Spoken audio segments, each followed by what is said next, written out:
بسم اللہ الرحمن الرحیم وبہ نستعین انہ خیر ناصر و معین وصلی اللہ علی محمد و آلہ الطاہرین اللہم صلی علی محمد و آل محمد.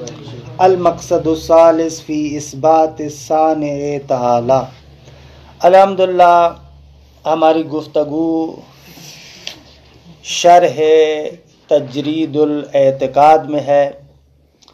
گزشتہ جلسے کے اندر کلی طور پر تجرید الاعتقاد خواجہ نصیر الدین طوسی اور تجرید الاعتقاد کی جو شرح ہے یعنی کشف المراد اور اس کے مصنف یعنی علامہ حلی، ان بزرگان کا مختصر تعارف کرایا گیا. کتاب کا بھی تعارف ہوا، اس کی شرح کا بھی تعارف ہوا، اور یہ بھی بیان کیا گیا کہ ہم لوگ کتاب کا آغاز مقصد ثالث سے کیوں کر رہے ہیں. کہ عرض ہوا کہ مقصد ثالث سے گفتگو کا آغاز اس لیے کر رہے ہیں کہ یہاں سے الہیات بالمعنی الاخص، درست ہے، یعنی خدا شناسی، نبوت، معاد، یہ والے مباحث ہیں.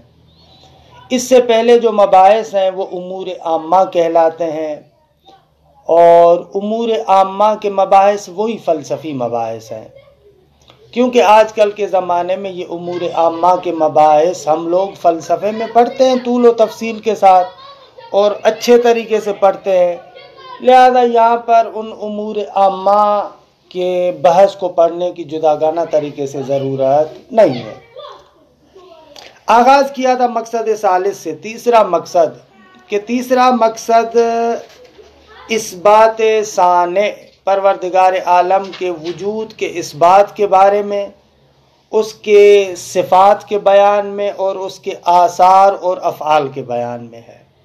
اس میں چند فصول ہیں. فصل اول وجود واجب تعالی کے اثبات کے بیان میں ہے کہ کس دلیل کی بنا پر آپ کہتے ہیں کہ واجب الوجود ہے. اچھا، خواجہ رحمت اللہ علیہ نے دلیل کو جو یہاں پر بیان کیا ہے اس میں کچھ اصطلاحات استعمال کی ہیں. اگرچہ تجرید الاعتقاد میں تو وہ اصطلاحات امور عامہ کے مباحث میں بیان ہو چکی ہیں. واجب الوجود، ممکن الوجود، دور، تسلسل، یہ ایسی اصطلاحات ہیں جو خواجہ پہلے امور عامہ میں بیان کر چکے ہیں. لیکن ہم لوگوں نے کیونکہ امور عامہ کو نہیں پڑھا، لہذا مجبور ہیں کہ اجمالی طریقے سے آپ کے سامنے پہلے ان اصطلاحات کو واضح کریں. بریکٹ میں ایک جملہ کہہ رہا ہوں کہ جب بھی آپ کسی کے ساتھ گفتگو کریں، بحث کریں، تو اس کا خوبصورت طریقہ یہ ہے کہ اس دلیل کے اندر اور گفتگو کے اندر جو آپ مفاہیم استعمال کرتے ہیں، پہلے مرحلے میں وہ مفاہیم آپ کے لیے روشن ہونے چاہیے، وہ واضح ہونے چاہیے. بہت سارے مسائل خود ان مفاہیم کی صحیح توضیح دینے سے ہمارے لیے روشن ہو جاتے ہیں. اکثر جگہوں پر جھگڑا جو ہوتا ہے، ہم لوگ بیٹھ کر بحث کرتے ہیں لمبی چوڑی، در حقیقت اس بحث کے اندر جو آپ نے موضوع، محمول، جو مفاہیم آپ استعمال کر رہے ہوتے ہیں وہ مجہول ہوتے ہیں. اگر وہ درست طریقے سے روشن ہو جائے تو بعد والی گفتگو آپ کے لیے تقریباً واضح ہے. اور خصوصاً کلامی اور فلسفی مباحث میں تو یہ بہت زیادہ ہے. آغا مرتضیٰ مطہری رحمۃ اللہ علیہ کا جملہ ہے کہ شہید مرزا مطہری فرماتے ہیں کہ فلسفے میں بڑا مسئلہ یہ نہیں ہے کہ آپ فلسفی مسئلے پر دلیل قائم کریں، وہ اتنا مشکل مسئلہ نہیں ہے. فلسفے کے اندر بڑا مسئلہ یہ ہے کہ آپ اس مسئلے کو خود سمجھیں، اس مسئلے کے موضوع کو سمجھنا یہ بہت زیادہ اہم ہے. اکثر مسائل ایسے ہیں کہ جہاں پر اگر آپ موضوع کو دقیق طریقے سے سمجھ جائیں آپ خود بخود اس کی تصدیق کریں گے. ان کو اصطلاحاً کہتے ہیں مبادئ تصوریہ. مبادئ تصوریہ یعنی وہ حدود اور تعریفات، وضاحتیں. تو یہاں پر بھی جو ہم برہان قائم کر رہے ہیں، ویسے تو ایک سطر میں خواجہ نصیر الدین طوسی برہان قائم کر رہا ہے، لیکن اس کے اندر جو مصطلحات اور اصطلاحات آئی ہیں، واجب، ممکن، دور، تسلسل، اس کو اگر ہم نے صحیح طریقے سے سمجھ لیا تو دلیل 2 تا 4 تا 2 منٹ میں ہم ترجمہ کر لیں گے. اس لیے میں نے کل عرض کیا تھا کہ ہم لوگ مقدمتاً کہ یہ تقریباً بعد والے تمام مباحث کے لیے، یہ صرف یہ مباحث نہیں، بعد والے جتنے بھی تجرید کے مباحث آ رہے ہیں ان کے لیے ایک مقدمہ ہوگا کہ اس کو ضروری ہے اچھے طریقے سے ہم سمجھیں. وہ کیا تھا؟ وہ مقدمہ یہ تھا کہ پہلا مقدمہ عرض کیا تھا مواد ثلاثہ کی تعریف. ویسے میں نے بہت سارے دروس میں تو مختلف مناسبتوں سے بہت زیادہ وضاحتیں کی ہیں، لیکن یہاں پر آپ لوگوں کے سامنے اختصار کے ساتھ 2-3 جلسے میں، کہ ایک جلسہ ہو گیا ہے اور ایک آج کا اور ایک کل کا، انشاءاللہ دیکھیے یہ مقدمہ تمام ہو جائے گا. اس میں عرض کیا تھا کہ مواد ثلاثہ کو بیان کریں ہم. مواد ثلاثہ کا کل آغاز کیا تھا واجب، ممکن اور ممتنع. کل میں نے ان کی تعریفات آپ کی خدمت میں عرض کی تھی. واجب الوجود کسے کہتے ہیں، ممکن الوجود کسے کہتے ہیں اور ممتنع الوجود کسے کہتے ہیں، اور ان کی اقسام کون سے ہیں. یہ کل کے جلسے میں ہم نے بیان کیا تھا کہ خلاصہ اس کا 2 لفظوں میں یہ ہوا کہ جب بھی ایک شے کے لیے آپ وجود کو ثابت کرتے ہیں، درست ہے، تو وہاں پر عقلی طور پر 3 صورتیں ہیں. یا اس کے لیے وجود ضروری ہے، یا اس کے لیے وجود ممتنع ہے، یا اس کے لیے نہ وجود ضروری ہے نہ عدم ضروری ہے. اگر ایک شے کے لیے وجود ضروری ہے اس کو واجب الوجود کہیں گے، اگر ایک شے کے لیے عدم ضروری ہے اس کو ممتنع الوجود کہیں گے، اگر ایک شے کے لیے نہ وجود ضروری ہے نہ عدم ضروری ہے اس کو ممکن الوجود کہیں گے. پھر ہم نے کہا تھا کہ یہ جو ضرورت وجود یا ضرورت عدم ہے، اس کی 2 قسمیں، یا تو اس کی ذات کا تقاضا ہے یہ، یا غیر کی وجہ سے. اگر اس کا وجود اس کی ذات کا تقاضا ہو تو اس کو کہیں گے واجب الوجود بالذات، اور اگر اس کی ذات کا تقاضا نہیں ہے وجود بلکہ غیر کی وجہ سے ہے، خوب اس کو واجب الوجود بالغیر کہیں گے. اسی طریقے سے عدم میں بھی، یا عدم اس کی ذات کا تقاضا ہے کہ ممتنع بالذات کہیں گے، یا اس کی ذات کا تقاضا نہیں ہے غیر کی وجہ سے ممتنع، اس کو کہیں گے ممتنع بالغیر. اور اگر نہ وجود ضروری ہو نہ عدم ضروری ہو، اس کی ایک ہی قسم ہے کہ اس کو کہتے ہیں ممکن بالذات، ممکن بالغیر نہیں ہوتا. درست ہے. یہ کل کا درس تھا. آج جو پہلا مقدمہ ذکر کرتے ہیں وہ ہے واجب الوجود بالذات کی خاصیتیں، خواص سے واجب الوجود. 5 خاصیتیں ہیں جو یہاں پر ہم عرض کرنا چاہتے ہیں. ان کے ذریعے سے واجب الوجود بالذات بالکل کھل کر ہمارے سامنے آئے گا. ان خاصیتوں کا فائدہ یہ ہے کہ یہ جو تعریفات ہم نے ذکر کی اور گزشتہ روز توضیح بھی دی تھی وہ اور زیادہ کھل کر سامنے آئیں گی. 5 خاصیتیں واجب الوجود کی ذکر کریں گے اور 3 خاصیتیں ممکن الوجود کی ذکر کریں گے. یہ آج کے درس میں انشاءاللہ کوشش کریں گے کہ اس کو پورا کریں. اچھا، واجب الوجود بالذات یا واجب الوجود لذات، دونوں ایک ہی بات ہے. بالذات یا لذات اس میں کوئی فرق نہیں. پہلی خاصیت یہ کہ ایک ہی چیز واجب بالذات اور واجب بالغیر نہیں ہو سکتی. دقت کیجیے گا کیا عرض کر رہا ہوں. ایک ہی شے واجب الوجود بالذات اور واجب الوجود بالغیر نہیں ہو سکتی. یعنی یہ دونوں چیزیں ایک جگہ پر جمع نہیں ہو سکتی. کیوں؟ اس لیے اگر وہ چیز واجب بالغیر ہے یعنی اس کا وجود واجب ہوا ہے اس غیر کی وجہ سے، مثلا جیسے آپ اور ہم جو موجود ہیں، ہم لوگ واجب الوجود بالغیر ہیں، علت کی وجہ سے ہمارے لیے وجود واجب بنا ہے، علت کی وجہ سے وجود ہمارے لیے واجب بنا ہے۔ خب اگر علت نہ ہوتی تو ہمارے لیے وجود واجب نہ ہوتا۔ پس واجب الوجود بالغیر میں یہ ہوتا ہے کہ وہ غیر آ کر آپ کے لیے ضرورت وجود دیتا ہے۔ اگر غیر نہ دے تو آپ کے پاس کیا ہے؟ وجوب بالوجود نہیں ہے۔ خوب، اب اگر ایک چیز واجب الوجود بالذات بھی ہو اور واجب الوجود بالغیر بھی ہو، اس کا معنی یہ ہوگا کہ اگر وہ غیر اس سے وجود نہ دے تو اس کے لیے وجود نہیں ہونا چاہیے۔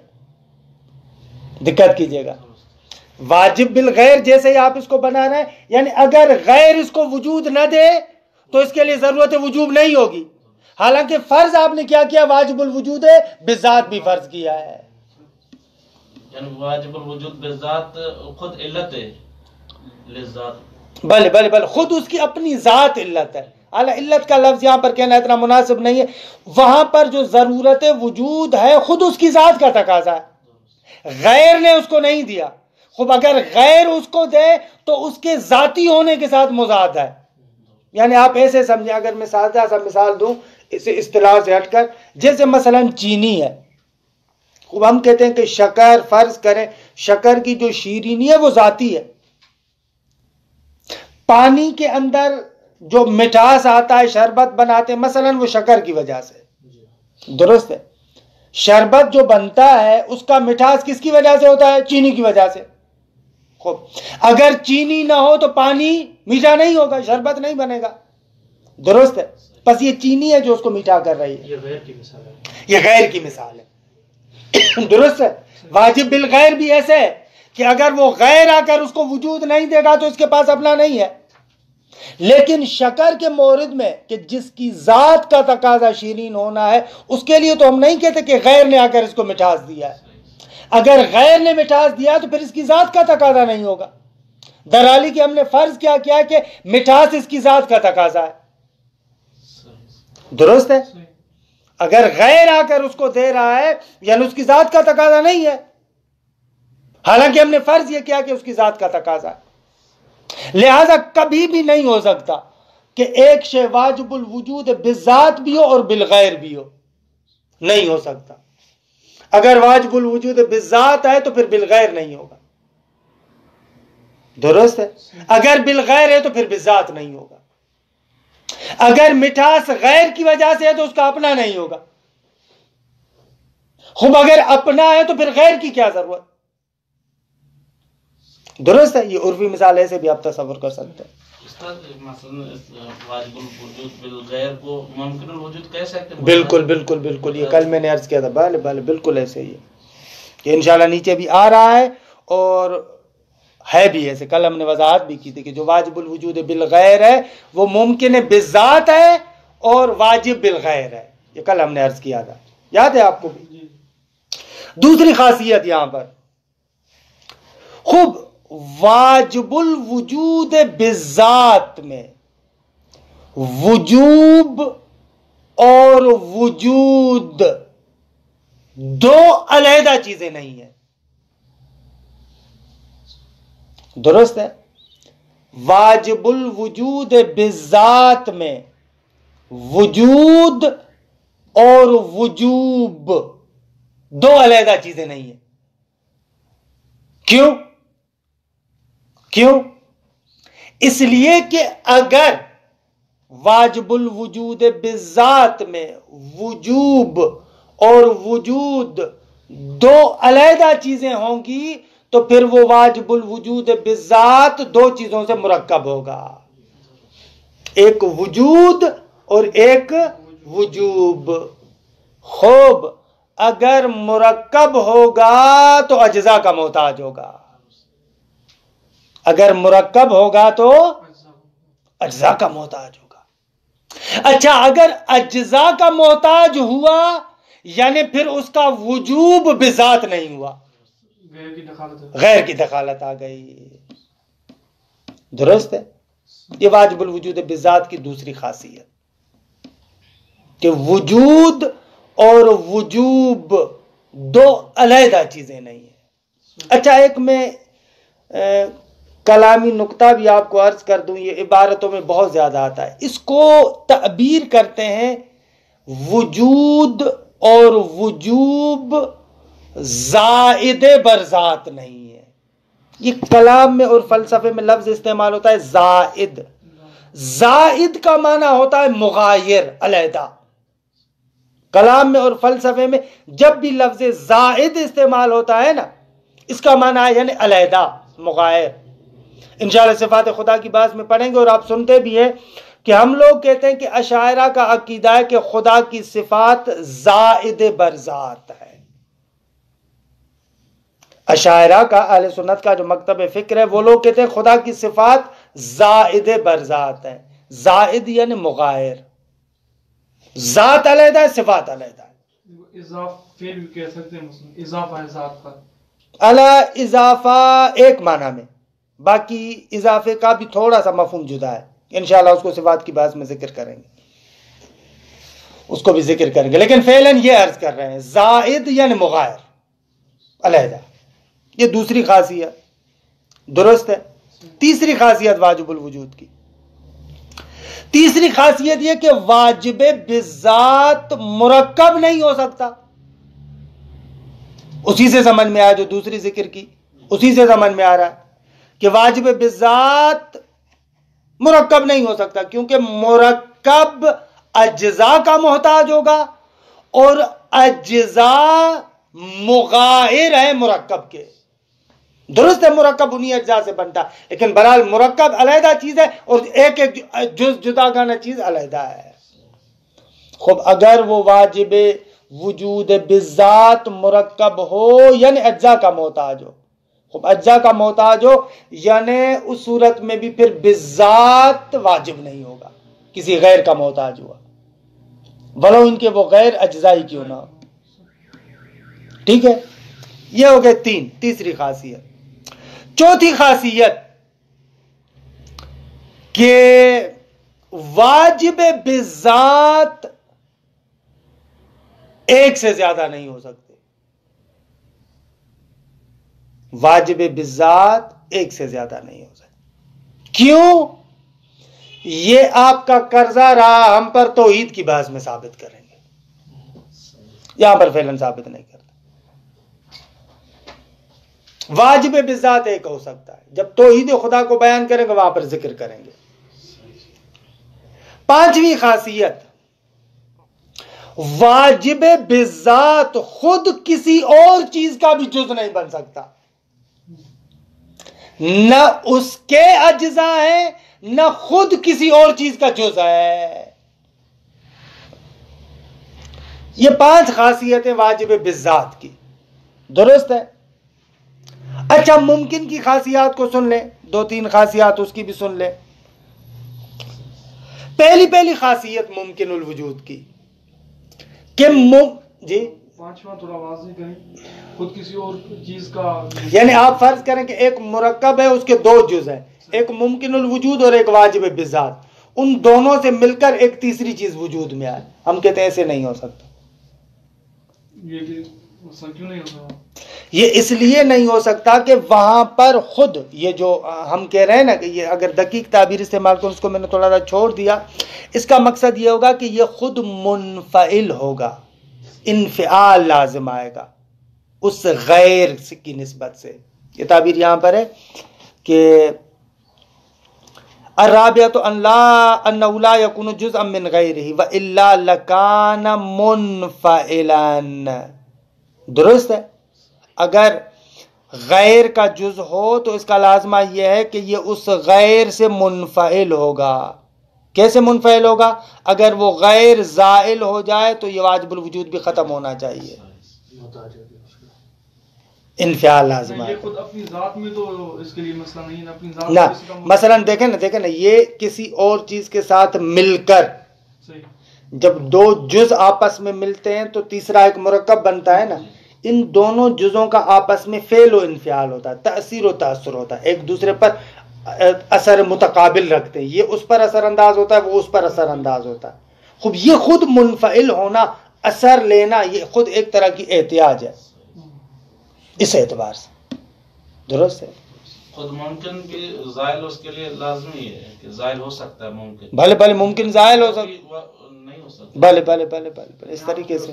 دو چیزیں بیان کی، ایک جو پہلے کہا ہے کہ مرکب نہیں ہو سکتا جی، ایک یہ، اور یہ پانچواں نمبر کہہ رہا ہے کہ جز بھی نہیں ہوگا. مرکب اور جز میں کیا فرق ہے؟ دو چیزوں کو پہلے جو بیان کیا. ہاں، ان دونوں میں فرق یہ ہے، پہلی چیز میں ہم نے بیان کیا کہ خود واجب بذات مرکب ہو، یعنی دو جز ملیں اور ان سے ایک واجب بذات بنے. وہاں پر خود واجب بذات کو مرکب فرض کریں اور اس کے دو جز بنا رہے ہیں.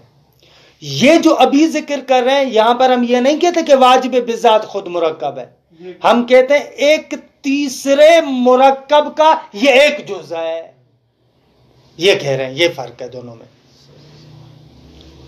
خوب ممکن کی خاصیتیں یہ سمجھنے والی ہیں، ان پر بھی دقت کریں، یہ بہت ہی اہم ہے. پہلی خاصیت یہ ہے، جیسا کہ کل عرض کیا تھا، کہ ممکن الوجود اپنی ذات کے اعتبار سے نہ وجود رکھتا ہے نہ عدم رکھتا ہے. کیا؟ ممکن الوجود اپنی ذات کے اعتبار سے اس میں نہ وجود ہے نہ عدم ہے. یہ غیر آتا ہے جس غیر کی وجہ سے موجود بھی بنتا ہے یا معدوم بھی بنتا ہے. وہ غیر کیا ہے؟ وجود علت، وجود معلول کا سبب، عدم علت عدم معلول کا سبب، یا عدم امکان کا، عدم ممکن کا سبب. ممکن اپنی ذات میں نہ وجود رکھتا ہے نہ عدم رکھتا ہے. دقت کیجئے گا، یہ بہت زیادہ عرفی طور پر ہم لوگ استعمال بھی کرتے ہیں. ممکن کی ذات میں عدم نہیں ہے، اگر اس کی ذات میں عدم ہو تو کبھی موجود نہیں ہو سکتا.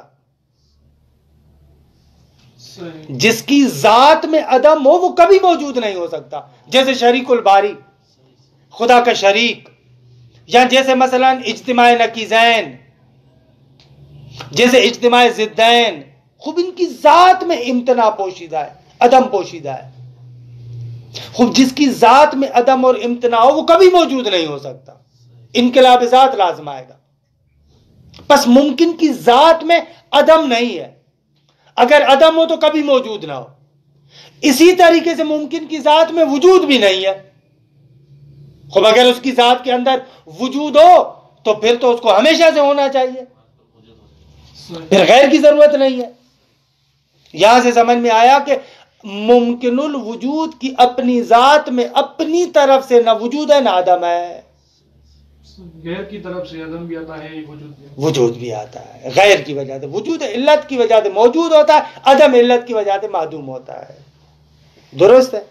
اس اعتبار سے کہتے ہیں کہ ممکن کی نسبت وجود اور عدم کی طرف اس طریقے سے ہے جیسے ترازی کا جو کانٹا ہوتا ہے نا، اس کی نسبت ان دونوں جو اس کے کفتہ، اس کے جو دونوں وہ ہیں، کیا کہتے ہیں ان کو؟ پلڑے ہوتے ہیں. دونوں پلڑوں کی طرح ہے. اگر دونوں پلڑوں میں اگر کوئی بھی خارجی ہوا یا کوئی چیز آپ نہ ڈالیں تو دونوں پلڑے بالکل برابر ہوتے. کوئی پلڑا دوسرے پلڑے پر بھاری نہیں ہوتا، بالکل برابر ہوتے. ایک پلڑا دوسرے پلڑے پر کس وقت غلبہ پیدا کرتا ہے؟ جب اس کے اندر کوئی چیز آ جائے. ممکن کے لیے وجود اور عدم یہ ترازو کے دو پلڑوں کی طرح بالکل برابر نسبت ہے. ممکن کی ذات میں اپنی طرف سے کچھ بھی نہیں ہے. یہ ممکن الوجود کی خاصیت ہے. درست ہے. یہ اہم خاصیت ہے. آغا اصلاً یہ جو ہم لوگ کہتے ہیں نا ایک شے محتاج ہوتی ہے، وجہ احتیاج بھی یہ امکان ہے. ہم کہتے ہیں کہ کوئی چیز محتاج ہے. کیوں محتاج ہے؟ اس لیے کہ اس کی ذات کے اندر وہ چیز نہیں ہے. حتیٰ یہ پوری کائنات بھی ہے نا، یہ فلسفے میں بھی بحث کرتے ہیں اور عموم عامہ میں انہوں نے خواجہ نے بحث بھی کیا ہم کہتے ہیں ممکن الوجود علت کا محتاج ہے. سوال کیوں علت کا محتاج ہے؟ امکان کی وجہ سے. علت کا محتاج ہے امکان کی وجہ سے، کیونکہ اس کی ذات میں نہ وجود پوشیدہ ہے نہ عدم پوشیدہ ہے. کسی بھی ایک پلڑے کو اس کے لیے بھاری کرنے کے لیے غیر چاہیے، اور غیر وہ علت ہے. یہاں سے سمجھ میں آ رہا ہے یہ لوگ جو بعض جملہ سنتے ہیں آپ، ایک بہت بڑے سوال کا جواب بھی ہے. ہم اصطلاحات میں بات کریں، اس کو تھوڑا سا عرفی لے کر آئیں تو ایک بہت بڑے سوال کا جواب بھی ہے. آپ سے پوچھتے ہیں نا کہ بھائی ہر چیز کے لیے علت کی ضرورت ہے، تو خدا کی علت کیا ہے؟ عام طور پر ہم لوگوں سے پوچھتے ہیں کہ بھائی جب ہر چیز کے لیے علت کی ضرورت ہے، ہر چیز کو بنانے والے کی ضرورت ہے، تو خدا کو بنانے والا کون ہے؟ وہاں پر جواب یہ کہ یہ تم جو قانون بیان کرے ہو غلط. اسے کوئی عقل مند نہیں کہتا کہ ہر چیز کو علت کی ضرورت ہے، ہر چیز کو بنانے والے کی ضرورت ہے. نہ، غلط ہے قانون، ایسے نہیں ہے.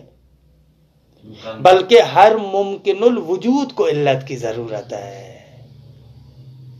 ہر ممکن الوجود کو علت کی ضرورت ہے. یہ جو موضوع بنایا ہر موجود کو علت کی ضرورت ہے، یہ غلط ہے. یا یہ جو قانون بنایا ہر شے کو علت کی ضرورت ہے، غلط ہے. کس نے کہا ہر شے کو علت کی ضرورت ہے؟ اس کو علت کی ضرورت ہے جس کے پاس اپنا نہ ہو. اما جس کے پاس اپنا ہے اس کو علت کی ضرورت نہیں ہے. جس کے پاس وجود اس کا ذاتی ہو. یہ عام طور پر ایسے بھی ہے نا، ہر چیز کو آپ نمکین بنانا چاہتے ہیں نمک کے ذریعے سے، اما نمک کی نمکینی ذاتی ہے. وہاں پر آپ سوال نہیں کریں گے نمک نمکین کیوں ہے، اس کی ذات کا تقاضا ہے. اگر ایک مورد ایسا ہو، ایک موجود ایسا ہو کہ اس کا وجود اس کی ذات کا تقاضا ہو، تو پھر اس کو علت کی ضرورت نہیں پڑے گی. اچھا، ابھی بحث کریں گے ہم آگے چل کر کے واقعا ایسا موجود بھی کوئی ہے کہ وجود جس کی ذات کا تقاضا ہو، کہ جو اصل ہماری بحث ہے، جہاں سے آغاز ہوگی ہماری بحث، وہ انشاءاللہ ہم آپ کو بتائیں گے، ثابت کر کے دکھائیں گے کہ ہاں ایک ایسا وجود ہے کہ جس کی ذات کا تقاضا وجود ہے. اس کے لیے عقلی دلیل لیتے ہیں. ہاں عقلی دلیل لے کر آئیں گے، عقلی دلیل لے کر آئیں گے. بس یہ جو عام طور پر سوال کرتے ہیں کہ بھائی ہر چیز کے لیے علت کی ضرورت ہے، یہ قانون غلط ہے. ہر ممکن کو علت کی ضرورت ہے. درست. یہ پہلی خاصیت ممکن الوجود کی. اچھا، دوسری خاصیت کہ اسی سے سمجھ میں آتی ہے، وہ یہ پہلی خاصیت یہ بیان کی کہ ممکن کی نسبت وجود اور عدم کی طرف بالسویہ ہے، برابر ہے. دوسری خاصیت یہ کہ ممکن مؤثر کا محتاج ہے یا ممکن علت کا محتاج ہے. یہ جو ابھی نتیجہ بھی لیا آپ کے سامنے، ممکن علت کا محتاج ہوتا ہے. وجہ بھی روشن ہے. کیوں علت کا محتاج ہے؟ اس لیے کہ اس کی اپنی ذات کے اعتبار سے تو وجود اور عدم دونوں کی طرف نسبت برابر ہے. درست ہے آگا؟ اپنی ذات کے اعتبار سے تو اس کی یعنی اس کو وجود کی طرف اگر لے کر جائیں گے تو علت لازمی ہے. اگر ہم عدم کی طرف لے کر جائیں تو ہے ہی عدم. ہاں، نہ خود اس کی ذات میں عدم نہیں ہے، وہاں پر بھی عدم اس کا کیوں ہے؟ اس لیے کہ اس کی علت نہیں ہے. عدم العلت علت لعدم المعلوم. البتہ یہ بدایہ میں جیسا کہ آپ پڑھتے بھی ہیں، وہاں پر احکام اعدام میں وہاں پر تھوڑی سی تفصیلی بحث بھی ہے کہ اس بحث کو میں نہیں چھیڑنا چاہ رہا. وہاں پر یہ جو عدم کے جانب احکامات ہیں وہ بھی حقیقت میں وجود کے احکامات کی تاکید ہوتی ہے. اب میں یہ بیان کس طریقے سے کہ بدایہ میں اس کو نہیں لے کر آ رہا یہاں پر، کیونکہ تھوڑا سا گیچ ہو جائیں گے آپ لوگ بھی، اس کو وہیں پہ رہنے دیتے ہیں. خوب، یہاں سے ایک نتیجہ لینا چاہ رہا ہوں کہ ممکن علت کی طرف محتاج ہے. درست ہے. حدوثاً و بقاءً علت کی طرف محتاج ہے، حدوثاً و بقاءً. حادث ہونے کے لیے بھی علت کا محتاج ہے اور باقی رہنے کے لیے بھی علت کا محتاج ہے. کیوں؟ اس لیے کہ بے شک وجود میں آ گیا، لیکن اپنی ذات کے اعتبار سے تو بالکل خالی ہے نا. اس وجود کو باقی رکھنے کے لیے اس کو غیر کی ضرورت ہے. روشن ہوا مطلب؟ یہ مطلب تھوڑا سا دقیق بھی ہے اور خوبصورت مطلب ہے. اعتقادی مباحث میں امر بین الامرین کے بحث میں یہ مطلب ہمیں بہت زیادہ کمک دے گا. ہم کہتے ہیں ممکن الوجود علت کا محتاج ہے حدوثاً و بقاءً. کیوں؟ اس لیے کہ حدوثاً و بقاءً ذات میں تو وجود نہیں ہے نا، غیر کی وجہ سے. جب تک غیر نے اس کو وجود دیا ہوا ہے وجود باقی ہے. اما جیسے غیر ہاتھ ہٹا لے گا وجود بھی ختم ہو جائے گا. عدم تو رہے گا نا. کیا جب موجود نہیں ہوگا نا، بس علت کا محتاج ہوا، عدم آ جائے گا نا. یہ تو ہم کہہ رہے ہیں، بس موجود نہیں ہوگا، موجود نہیں ہوگا. بس یہ کہنا کہ ممکن الوجود میں نہ وجود ہے، اچھا وہ ذات کی وجہ سے، ذات کے اعتبار سے ہم کہہ رہے ہیں، ذات کے اعتبار سے وہ کہہ رہے ہیں. یعنی غیر ہی کی وجہ سے وجود اور عدم آتا ہے. بھلے بھلے بھلے بھلے. علت کی وجہ سے وجود ہے، عدم علت کی وجہ سے معدوم ہے. بس ایسے نہیں ہے جیسے ہم لوگ تصور کرتے ہیں کہ خداوند منان کے. انشاءاللہ ہم تھوڑا سا علت و معلول کے چند احکام جو آپ کو ذکر کریں گے. ہم لوگ عام طور پر جو مثال دیتے ہیں نا علت و معلول کی، معمار اور عمارت کی مثال دیتے ہیں. یہ مثال آپ غلط ہے، یہ علت و معلول کی مثال نہیں ہے، یہ غلط ہے. بانی اور بنا کی مثال دیتے ہیں، عمارت اور معمار کی مثال. ہم کہتے ہیں معمار علت ہے عمارت کے لیے، نہ غلط ہے، ایسے نہیں ہے. علت و معلول کی صحیح مثال یہ ہے کہ جو آپ کے نفس کے اندر، آپ کے ذہن میں جو صورتیں ہیں اور آپ کا نفس، آپ کے ذہن کے اندر جو صورتیں ہیں نا صور ذہنیہ، اور آپ کا نفس، آپ کا نفس ان صور ذہنیہ کے لیے علت ہے. یہ دقیق مثال ہے. یا آپ کا ارادہ اور آپ کا نفس، ارادہ معلول ہے اور آپ کا نفس کیا علت ہے. یہ دقیق مثال کہ یہاں پر دیکھیں اگر انسان کا نفس نہ ہو صور ذہنیہ ختم ہو جائیں گی. جب تک میرا نفس ہے صور ذہنیہ ہے، کیونکہ یہ میرے نفس کے ساتھ قائم ہے. علت و معلول ایسے ہوتا ہے، معلول علت کے ساتھ قوام رکھتا ہے. اگر علت ہے تو معلول ہے، اگر علت نہیں ہے ایک لمحے کے لیے بھی ہٹ جائے تو معلول ختم. بنا اور بننا میں سے نہیں ہے. اس میں تو وہ اگر مر جائے تو بنا رہتی ہے، عمارت رہتی ہے ہمیشہ. عام طور پر جو بعض متکلمین جو بیچارے اشتباہ کرتے ہیں، سنیوں کے ہیں، ہمارے شیعہ نہیں ہیں، وہ لوگ ایسے کہتے ہیں، نعوذ باللہ، یہاں تک جسارت کہتے ہیں کہ خدا نے جب کائنات کو بنا لیا اور اگر بالفرض خدا ختم بھی ہو جائے تو کائنات ایسے چلتی رہے گی. اس نے ایسے سمجھا علت اور معلول کا رابطہ جیسے عمارت اور کاریگر کا ہے، معمار کا ہے. ایسے نہیں ہے. تو ہم بھی کہتے ہیں ممکن الوجود ہمیشہ ذات کے اعتبار سے خالی ہے، خالی ہے، اس کی ذات میں تو کچھ بھی نہیں ہے نا. خوب یہی معنی ہے اس کا کہ کوئی بھی کائنات کے اندر موجود ہو وہ خدا سے کبھی مستقل نہیں ہو سکتا. ہمیشہ لا حول ولا قوت الا باللہ، ہمیشہ ایسے ہے. بحول اللہ اقوم و اقعد، خدا کے حول سے اٹھتا بھی ہوں بیٹھتا ہوں کیونکہ میں ممکن الوجود ہوں. علامہ طباطبائی اس آیت کریمہ کی تفسیر ایسے کرتے ہیں، یہ جو مشہور آیت ہے اور لوگ سوال بھی کرتے ہیں پیغمبر گرامی قدر کے لیے ہے نا، کہ وَوَجَدَكَ ضَالًّا فَهَدَى، وَوَجَدَكَ ضَالًّا فَهَدَى، یعنی چی وَوَجَدَكَ ضَالًّا فَهَدَى. عام طور پر لوگ مانا کرتے ہیں کہ بھئی ہم نے تمہیں غیر معروف پایا پھر تمہیں مشہور کر دیا. حالانکہ یہ آیت کے لفظوں کا ترجمہ تو نہیں ہے.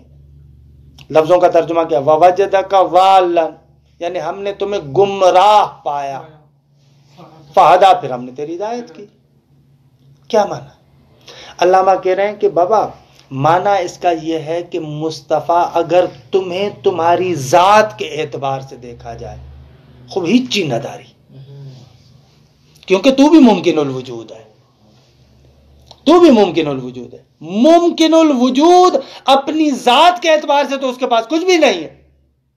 وَوَجَدَكَ ضَالًّا، یعنی ہم نے تمہیں ممکن الوجود پایا، تم ممکن الوجود ہے، تمہارے پاس اپنی طرف سے کچھ بھی نہیں تھا. فَهَدَى، پھر ہم نے اپنی طرف سے سب کچھ دے دیا. خوب آیت کا بہت ہی خوبصورت معنی. بھلے پیغمبر اکرم کو اپنی ذات کے اعتبار سے دیکھا جائے ووجدک ضالا، بل اپنی ذات کے اعتبار سے کچھ بھی نہیں.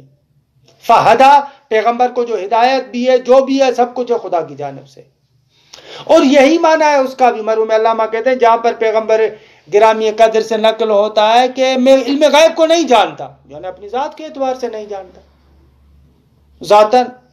اما اس کا معنی کبھی بھی یہ نہیں ہے کہ ان کو علم غیب ہے ہی نہیں. جو آیات یا روایات نفی کرتی ہیں علم غیب کی پیغمبر اکرم سے یا ائمہ سے، ان روایات اور آیات کا معنی یہ ہے کہ اپنی ذات کے اعتبار سے دیکھو، تمہاری اپنی ذات کے اعتبار سے تمہارے پاس نہیں ہے. بل انی لا اعلم الغیب، بل میں علم غیب نہیں جانتا، یعنی اپنی ذات کے اعتبار سے نہیں جانتا. اما اس کا معنی یہ ہے کہ بس خدا کی جانب سے بھی مجھے عطا نہیں ہوا، نہ، یہ معنی نہیں ہے. فلا یظہر علی غیب الا من ارتضی من رسول، خود بیان کرتا ہے کہ اپنے غیب کو ظاہر نہیں کرتا مگر یہ کہ جو خدا کا پسندیدہ ہے، خوب اس پر اپنے غیب کو ظاہر کرتا ہے. خوب یہ اس نقطے کے ذریعے سے بہت سارے مسائل حل ہو جاتے ہیں. یہاں سے یہ بھی سمجھ میں آتا ہے وہ جو ذاکر کہتے ہیں کہ بابا شب ہجرت خداوند متعال نے اپنی مرضیاں امیر المومنین کو دے دی اور نعوذ باللہ اب خدا خود سائڈ پر لگ گیا اور سب کچھ علی چلا رہا ہے. خوب یہ بھی غلط ہے. ممکن الوجود کبھی بھی علت سے مستقل نہیں ہوتا. ممکن الوجود کبھی بھی علت سے مستقل نہیں ہوتا، ہمیشہ آن بآن لمحہ بلمحہ علت کا محتاج ہے. آگا ایک اور نتیجہ جو اسی بات سے لے رہا ہوں، دیکھیں ایک بحث ہے اگر واضح ہو جائے تو معارف کے کتنے مسائل خود بخود حل ہو جاتے ہیں. تفویض کا معنی بھی حل ہو جاتا ہے. تفویض یعنی یہی علت ممکن کو پیدا کرے اور پھر سائڈ پر ہو جائے، پھر ممکن کیا ہو جائے؟ مستقل ہو جائے. اسے کہتے ہیں تفویض. تفویض یعنی علت نے اس کے سپرد کر دی چیزیں، اپنے آپ کو ہٹا دیا، یہ تفویض ہے. ائمہ اطہار نے تفویض کی نفی کی ہے کہ دلیل عقل بھی اس کو رد کرتی ہے. تفویض نہیں ہو سکتی کیونکہ خدا کے علاوہ جتنے بھی عالم میں موجودات ہیں وہ ممکن الوجود ہیں. ممکن الوجود جیسے حدوث میں علت کا محتاج ہے، بقا میں بھی علت کا محتاج ہے. کبھی بھی علت سے بے نیاز نہیں ہو سکتا. بس یہ عقیدہ رکھنا کہ کوئی بھی امر خدا نے ان کے حوالے کر دیا اور خود اپنے آپ کو سائڈ پر لگا دیا، نعوذ باللہ، یہ غلط ہے. مشرکین کی جتنی بھی آیات ہے نا کہ جن کے لیے قرآن میں آتا ہے کہ انہوں نے شرک کیا، ان مشرکین کے بارے میں جتنی بھی آیات ہے، مشرکین کا ذہن ایسے تھا، وہ کہتے تھے ایک بڑا اللہ ہے، اسی نے کسی چیز کو بنایا پھر خود اپنے آپ کو سائڈ پر رکھ دیا اور ساری تدبیر ان کے حوالے کر دی. خوب ان کو قرآن کہتا ہے کہ یہ مشرک ہے. اما جو ہمارا عقیدہ ہے توسل کا، واسطہ فیض کا، اس کا کبھی بھی معنی یہ نہیں ہوتا کہ خدا نعوذ باللہ سائڈ پہ لگ گیا، خدا نے ان کے حوالے کر دیا. نہ، انشاءاللہ آگے بیان کریں گے. واسطہ فیض کا مقصد یہ ہے کہ اصل ذات خدا کی ہے، فیض وہ پہنچانے والی ہے، لیکن فیض کے لیے درمیان میں مراحل ہیں. جب تک ان مراحل سے فیض نہ گزرے نیچے والے مرحلے تک نہیں پہنچتا. یہ ایسے جیسے مثلا یہ ہوتا ہے لائٹ ہے نا، مثلا ڈائریکٹ اس بجلی گھر سے آپ کے گھر میں لائٹ نہیں آ رہی، درمیان میں ٹرانسفارمر لگا ہوا ہے، آپ کے یہاں مثلا ایک میٹر لگا ہوا ہے کہ ان مراحل سے گزرتے آپ کے پاس لائٹ پہنچ رہی ہے. درست ہے؟ یہ مجاری ہیں، مجرا ہیں جن سے گزر کے آ رہا ہے.